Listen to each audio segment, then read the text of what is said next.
Welcome to Storytime with Pete, where we talk money, markets, and why your Amazon cart is somehow never empty. I'm Pete the Planner, and today we're getting personal. We're going after your habits. You know, the ones, right? The I deserve it DoorDash dinners, the late night Amazon scrolls that started with I just need socks and ended with $84 worth of kitchen gadgets you'll never use, or the daily caffeine pilgrimage that slowly turned into a religion. Here's the thing: breaking a financial habit feels like trying to quit a job that pays you in dopamine. It's hard, it's annoying, and half the time you don't even realize you're doing it. So let's start with why it's so hard to break these patterns. First, your brain is lazy, but in a charming, self preserving way. Habits are your brain's way of conserving energy. Once you've trained it to associate a trigger with a reward, the brain automates the loop. Trigger, you feel stressed after a long day. Action, you hit add to cart.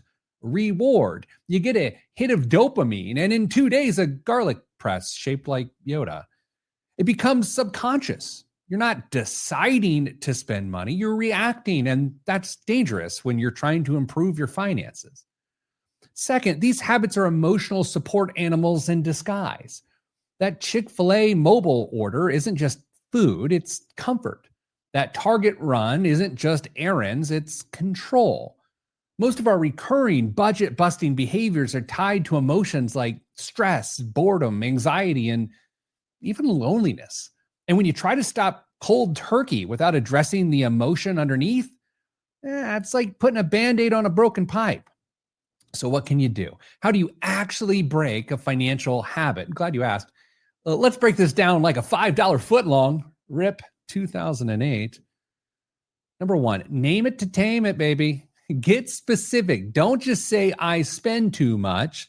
Say I spend 186 American dollars a month on Uber Eats because I don't feel like cooking after work. Clarity isn't just power, it's leverage.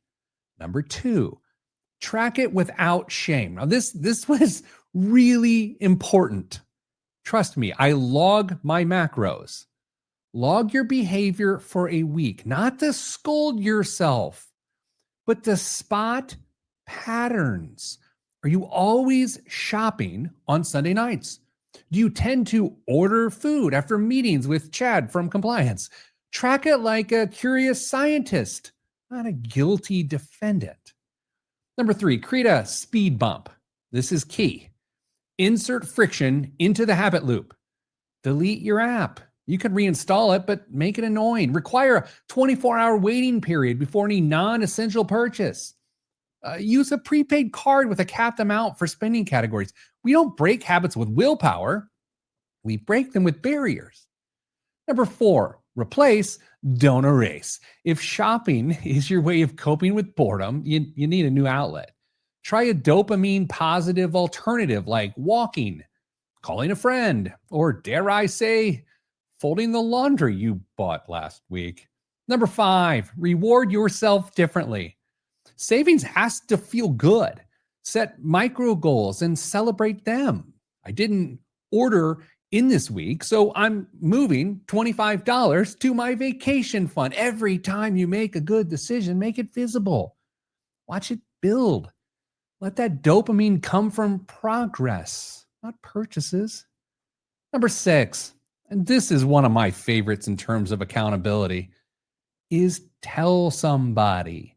Accountability is a superpower. If you tell your partner or your group chat, I'm trying to cut my Amazon spending, you're less likely to sneak a ring light into your cart at 11:42 p.m.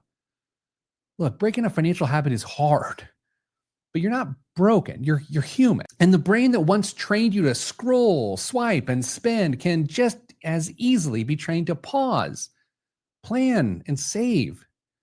You don't need to be perfect. You just need to make it harder to be reckless and easier to be intentional. That's it for today's Story Time with Pete. If you like the show, share it with someone whose Amazon cart is probably full right now. And remember, your future self is watching, and they'd really prefer you didn't order another emotional support water bottle. See you next time.